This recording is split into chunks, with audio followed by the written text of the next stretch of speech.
Hi friends, welcome back to Homestead on a Prayer. My name's Jennifer and we're outside today on this beautiful spring day, and I thought it would be a perfect day to give you guys just a little quick tour of my garden. It's going to be probably a pretty short tour today because this is really a pre-season tour. I don't have a real lot growing yet because the growing season is really just getting started. But I'm going to take you guys through the garden. I'll show you what we do have growing, and we'll talk about plans for the garden for the season, and then we'll walk around the property a little bit and talk about maybe some of our longer term plans, what we're hoping to get planted and what we're hoping to do a little more long term with our property. So just a quick disclaimer, if you are looking for a perfect and beautiful garden that's going to be perfectly maintained with someone who really knows everything that they're doing and is an expert, I am not going to be the person for you. This is really this is a real life garden. I don't want to say that I'm a lazy gardener because I think that's a little bit of that's a negative term. I would say that I'm more of a low maintenance gardener, I guess. So a lot of stuff I'm really learning as I go, and I'll just take you along for the ride and show you what I'm doing, and you can hopefully learn from what I'm doing too. Hopefully there'll be more success than failure, but we'll find out together. There are some things that I've been doing for a long time and I'm a little more comfortable with, and so there's some things that I can give a little more tips and how-tos. There's other things that I'm really just trying and experimenting, so we'll just see how it goes together. And you'll see as we go through my garden, I'm not really picky about weeds or anything. There isn't an actual botanical definition of a weed. A weed is just a plant that's growing where you don't want it. And so a lot of things that that other people would probably consider weeds, I'm just gonna let them grow because I like them. They bring me joy. And you know, a lot of them are good for pollinators too. So let's just go take a look at the garden and we'll see what we do have growing. Okay, so let's head over to the garden. First, I'm gonna show you guys what I have growing outside the fence. You can see I have some spearmint here. It's kind of just, oh, and there's Milo. Milo wants to say hi. Hey, Milo. Milo is my garden buddy. All right, so let's look at the garden here. So I have some spearmint here. You can see it's just kind of starting to come back after winter. Over here I have some peppermint. And I will say that planting spearmint and peppermint along the outside of my garden beds may be something that I will regret doing. Because, you know, mint does kind of tend to take over. Now, if you look in there, I have some peas. Got some peas growing along the fence line here. All along here, all down the fence. There's peas all down there. I've got two types of peas. I've got Super Sugar Snap, which is my tried and true favorite. This is a new one. So look at these. Let's see.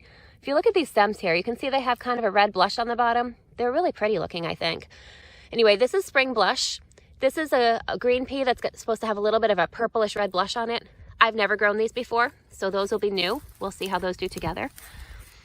Let's see. Over here, I've got some more herbs, and Milo's back to say hi again. So we've got, I've got some oregano here. Got some lemon thyme here. You can see it's still kind of just starting to wake up from the winter. Got a little bit there. And I've got chives there. Now, a lot of the reason that I've planted herbs along the outside of my fence are because, as you saw, I have peas growing along the edge of the fence there. And I started off growing peas just on the inside of the fence, but we have really limited space here. And peas don't need a lot of space. And so as long as you give them a support to climb up on, they're happy being planted closely together. So by putting them on both sides of the fence, I'm able to get a larger harvest in a smaller space. The problem with that is that the peas growing outside my fence are not protected from deer or any other pests that might want to eat them. And so by planting the herbs there, it kind of gives the peas a little bit of a buffer. The herbs will kind of keep away pests a little bit. So that's why I have herbs planted outside along with the peas. I have peas growing all along that side of the fence too. I've got this plant here, which I'm thinking is catnip. I initially planted that there. It died. I'm sure you can figure out why. Milo liked it a little bit too much. And I thought that it had died. It went down to the ground and I didn't see it for a year. But then it popped up and I don't know, what do you guys think? Is that catnip? Looks like Milo's been playing in it, so I'm going to say that's a good sign that it's probably catnip. All right, let's head on inside the garden fence and we'll see what we can see in here.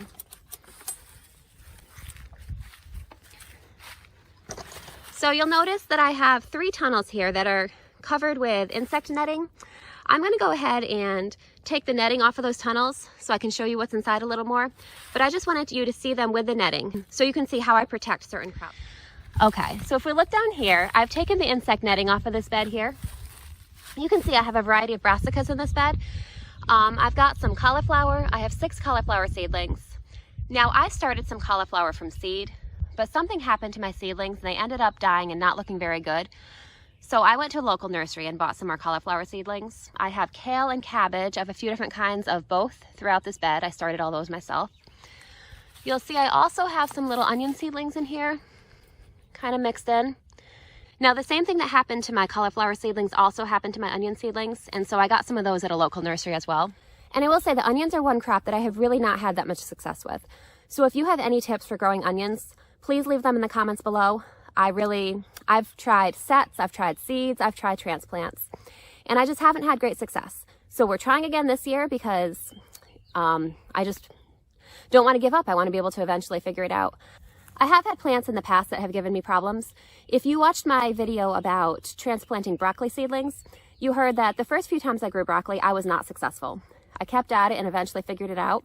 I'm going to go ahead and link that video below so that you can see those tips. But I would love to eventually be successful with onions as well. So if you could give me any tips that you have, please leave those in the comments and let me know. So you'll see here, this is the same bed as the brassicas. You'll see that I have a few strawberry seedlings here. Now, these were a generous gift from a kind neighbor. And when she gave them to me last year, I did not really have a spot set aside for strawberries. So I just stuck them in my vegetable bed. And I'm hoping to eventually figure out a real spot for them where I can have a real dedicated strawberry bed. But for the moment, they're just going to grow here in this bed. You can see along the fence here. We're on the inside of the fence now. And see, I've got peas all along the inside of the fence. These are the spring blush. And then down here, these are the super sugar snap. Now you can see what I was talking about before. I've got violets all over my bed. My general policy, I'm sorry, those aren't in the bed. I've got violets all over my garden. These are in the walkways. And so really my general policy with weeds is if they're not bothering anything and they're not inhibiting anything I'm trying to grow, I kind of just let them be. I figure they'll be good for the pollinators and there's no reason not to let them be. So these are just growing in the walkways. These pretty little purple flowers, who wouldn't want to come out and see those? So I just let those grow unless they're growing actually in my beds where I want to plant vegetables. You can see over here, this bed I haven't done anything with yet. Right now it's got just chickweed going crazy. So that's another thing. My chickens love chickweed, and honestly, we like to eat chickweed too. So I just let that go until I need this bed for something else. You can see I've got a random garlic here that I missed harvesting last year. And I've got a random kale here that overwintered. So I'm just gonna let that go and collect the seeds from it, hopefully. So let's see. Over here is my garlic bed. Those are looking beautiful. We should be harvesting garlic scapes in probably maybe about a month and a half or so. I'm trying to think, probably the middle of June, so maybe closer to 2 months. And when I do harvest garlic scapes, I'll do a video and show you how to harvest them, and I'll also show you some of the delicious ways to use garlic scapes. I am growing hardneck garlic. If you grow hardneck garlic, you get the bonus harvest of the scapes. And then we'll harvest the garlic bulb probably about a month or 6 weeks or so after that. We'll go ahead and do that together later this summer. So over here, you can see the first of what will become a tomato bed later this summer. You can see I've got my trellis. I will have a video about how my husband and I installed these trellises.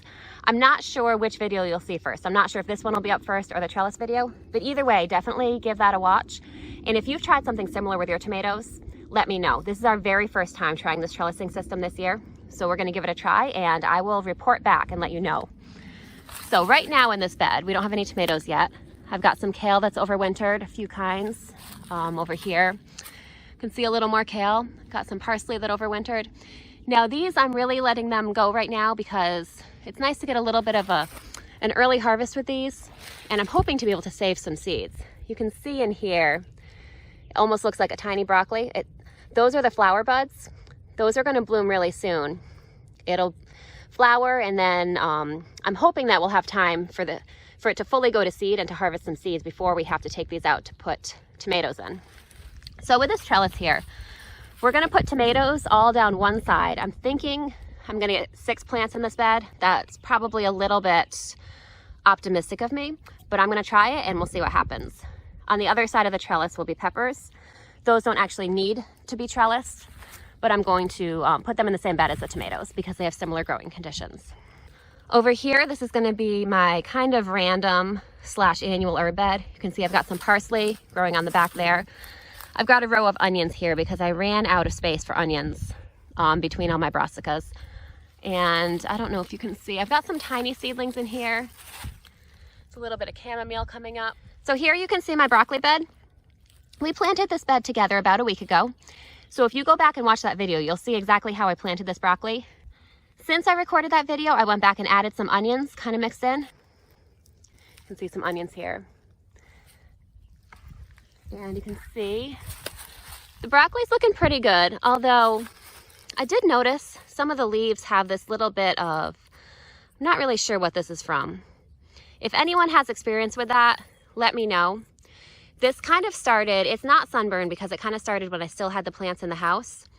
And actually this is the same way that my cauliflower plants looked, but the broccoli seemed to be able to handle it much better than the cauliflower did. So if anyone has, I don't know if this is some sort of insect damage that somehow got in my house or if it's some sort of fungal disease, just let me know if you have any suggestions about that. Here I've got a random daffodil that planted itself in my vegetable garden. I have no idea where it came from, but it showed up one year, so I decided to let it be. So over here we have probably what is my most happening bed right now. I've got scallions that overwinter every year. You can see that they're starting to get some buds in there, so those will be flowering pretty soon and I'll get more seeds to get even more scallions. You'll see I have lots of lettuce seedlings in here. Now I sow my lettuce pretty thickly. You can see here there isn't very much space between these seedlings. I'll take you on a harvesting video in about a month or so when these are ready to harvest. And I'll show you how we cut them so that they come back and we can keep harvesting them. See, I've got some mosh plants left from the winter. These are going to seed. So I'm just gonna let these scatter their seeds everywhere and do their thing. More lettuce down here. These that are a little farther along are actually transplants that I started inside and brought out. Lettuce does very well being direct sown. And so I direct sow probably about 90% of my lettuce. But I'm a little impatient. I need to get that early harvest. And so I always start a few early inside and then transplant them later. So you can see over there, there's a few more kinds of lettuce. There's some more mosh going to seed back there. I have some carrots. I don't think there's any germination yet. Some carrots that I've direct sown. But we'll check back on those in a couple weeks and see if there's any germination. So you probably noticed that my lettuces are sown very close together. They don't have a lot of space between them. They're sown pretty thickly. That's intentional because I'm going to be harvesting them as baby greens, not as full lettuce heads. So later this summer, probably in about a month or so, they should be starting to be ready to harvest. I'll take you out here and we'll do a harvesting video of the lettuce and I'll show you how we harvest them. Basically, it's called the cut and come again method. How we harvest them and allow them to regrow so that we get lettuce as long as the weather will allow us to get lettuce. You know, when it starts to get really hot, lettuce starts to bolt and go to seed. The flavor's not as good, but we're going to try to make the season last as long as we can. So I've got another bed here that you can see has a trellis in the middle. This is going to be another tomato / pepper bed. I'll probably put some bush beans in here. And kind of all these beds that I'm mentioning will have random herbs. I'm growing a lot of basil this year, so there'll be basil pretty much everywhere. The last few years, I feel like I have not had enough basil. And so I probably have overcompensated this year by adding a lot more basil. I mean, it's pretty tough to have too much basil. But so you can see down here, I have some lettuces. These were actually from last fall. They overwintered, which I was super excited about. I started these last fall. I covered this bed with a hoop tunnel, similar to the hoop tunnels with the insect netting that you saw in my other beds. But this was covered with plastic. These lettuces didn't really take off last winter though, so I wasn't able to harvest any this winter. But I was really pleasantly surprised to see that some of them survived the winter. And so I'm hoping that these will give me an extra early harvest this year. This one I think is Merlot, not 100% sure. The others were from a mix of winter lettuce seeds. So I'm not really sure what kind they are, but either way they look delicious. So this bed behind me that we were just talking about, it's going to be similar to the other bed. On this trellis here, we're going to have a row of tomato plants, probably most likely about 6 tomato plants again.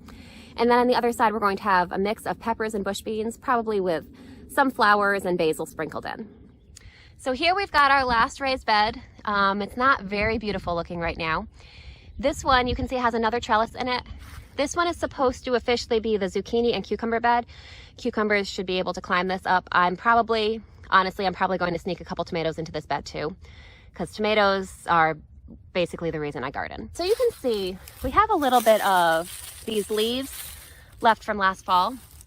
Basically how I prep my beds for fall, if I get to it, I like to put the compost on in the fall rather than in the spring, cover it with leaves, and then let it all, let the worms kind of incorporate it throughout the season. So you can see I've got some of this left. A lot of times I kind of leave the leaves and use them as a mulch. So the only other thing we really have to go over in this main garden area are these arched trellises here. You can see I have these arched trellises made of cattle panels. I've got 3 of them, you can see, down the main aisle. So this one in the back here is going to be pole beans. This one in the middle, I haven't decided. So I'm going to have 2 trellises of pole beans, and I'm going to have one that's going to be a mix of cucumbers and some melons. I have some mini cantaloupes and some mini Kajari melons that I'm going to be trying for the first time this year. So I haven't decided for sure which trellis will be which, but between those 3 trellises, that will be what's growing here. So that's it for the main vegetable garden. I'm just going to take you around the yard a little bit and show you some of the other places that we have food growing and talk a little bit about some of our plans for the future. Okay, so we're heading over to my fire pit area now, and this area is really more of an ornamental garden. We do have a little bit of food growing over here, but I just want to give you guys a quick tour of an area that we planted really just for our enjoyment. All right, so you can see here we have an arched trellis here too. This one's going to be covered with morning glories this summer. You can see we have our fire pit there. We have some nice Adirondack chairs. We like to have a fire out here on a summer evening, or it's just a nice way to relax. So you can see I've got a lot of flowers growing through here. This is one of my favorite spots to hang out and just relax in the summer. Really anytime it's nice out. So as you can see, back over here, we do have some blueberry plants growing here. So down here, you can see this one's just getting, try to get that in focus. This one's just getting its leaves. So basically all throughout this area here, you can see we have a ton of daffodils. We also have 6 blueberry plants scattered throughout here. And this is going to be our 3rd summer with them. We haven't gotten a harvest yet, but we're hoping, you can see we've got another one right here, but we're hoping that this will be the year that we this will be the year that we get a harvest. So through here, you can see our raspberry patch. We get quite a few raspberries from this patch every year. These are all red raspberries. And the type of raspberries that these are, we usually get 2 harvests. We get a summer harvest and then another harvest in the fall. So we're really excited about these. These should be blooming pretty soon, and this whole area will be filled with bees. So this whole area here is really, this is a work in progress, or I should say it's going to be a work in progress. We haven't really done anything with it yet, but we're hoping to get some fruit trees throughout this area here. I'd like to get a couple apple trees and maybe a cherry tree and a peach tree. We have a couple trees here. I think these are crab apples. If anyone could tell me, I'll try to show these again later in the season. You can see, let's see. They're just kind of starting to bloom now. Let's see if I can get those to focus. There we go. So if anyone knows anything about crab apples and how those work as pollinators for apple trees, definitely let me know. I don't know a lot about growing fruit trees, and I don't know a lot about apple pollination, but I know that you do need usually more than one type of tree to pollinate. But I have heard that in a lot of cases you can use a crabapple as a pollinator. So if anyone's knowledgeable about that or has any resources to refer me to, definitely let me know, because I would love to do some more research on that. So this whole area against our fence, I'm going to be planting blackberries. I do have some blackberry plants ordered. They should be coming in probably this week or next week. And then I'll probably do a video planting these blackberries so you can plant them with me. Now, I have no experience growing blackberries or planting blackberries. That's not really going to be a how-to video. That's just going to be a come experience this with me video.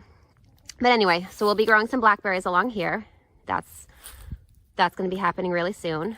You can see through the fence there, you can see our chicken coop. That's where we grow our fresh eggs, right, girls? So I've got all the chickens in there. They're probably kind of wanting to come out, but they free ranged a lot today. They spent a lot of time outside with me. All right, so now we're gonna walk back here over into the woods behind my chicken coop, and I'm going to show you one of our newest projects, which is admittedly not the most glamorous or beautiful project. If you've watched my earlier videos, you've already seen our new 3-bay composting system. As I said, this isn't really beautiful or glamorous, but this is something that's really necessary and something that I think will hopefully save us a lot of money. So you can see our compost pile here. This is the one that we're currently filling right now. Once this is all full, we're just gonna leave it to break down. We'll move on to this one, be filling that one, letting the other one break down, and then eventually we'll move on to the third one. And hopefully by the time we've moved on to filling the third bay, this first bay will be all broken down and ready to use. So we're gonna be filling that with all our kitchen scraps, chicken bedding, all that kind of good stuff. All right, so we're gonna continue on this way into the backyard where the chickens hang out. And I'm gonna show you what else we have going on here. I've got this chair propped up against the fence as a deterrent to chicken escapees. These girls just figured out that they can fit through the gap in that chain link fence there. And so the chair is really more of a deterrent than an actual solution. They could still definitely get through it if they tried, but so far they haven't really challenged it. So we'll just keep that in place until we can come up with a more long-term solution. Okay, so over here, we're still in the fence area where the chickens roam. And so I'm gonna need to do something about this really soon. I've got a currant bush here. I've got an elderberry here, another elderberry there. I have 3 more elderberries on order that we're gonna be putting here. They're coming with my blackberries. As you can see, the chickens have been scratching through here. As far as I can tell, they haven't really done anything to my plants, but I know they're gonna end up getting damaged. And so one of the top projects on my priority list right now is putting up some fencing to protect these plants from the chickens. All right, over here, this is also back where the chickens have access. I've got another small raspberry patch. Well, this initially started as 3 raspberry plants. I've got some more raspberry plants that are coming up, kind of offshoots of these, and these will have to be fenced off from the chickens too. So I'll see, I need to figure out a solution to that. I've got all this hardware cloth. This was all left over from making our chicken coop and our chicken run, and we saved that knowing that we would definitely have a use for it eventually. So I may use some of that to try to fence off these raspberries and protect them. So thank you so much for joining me on this little kind of pre-season spring garden tour, little kind of homestead in progress garden tour. We have a lot that we won't even really be able to get to for a while. But I just like to share it with you and just to kind of document our progress as we go. And so thank you so much for joining me. I'll definitely be back later in the season to do some more garden tours as we have more plants growing. And hopefully we'll get to do some really exciting harvest tours too. All right, so I'll see you next time. Bye.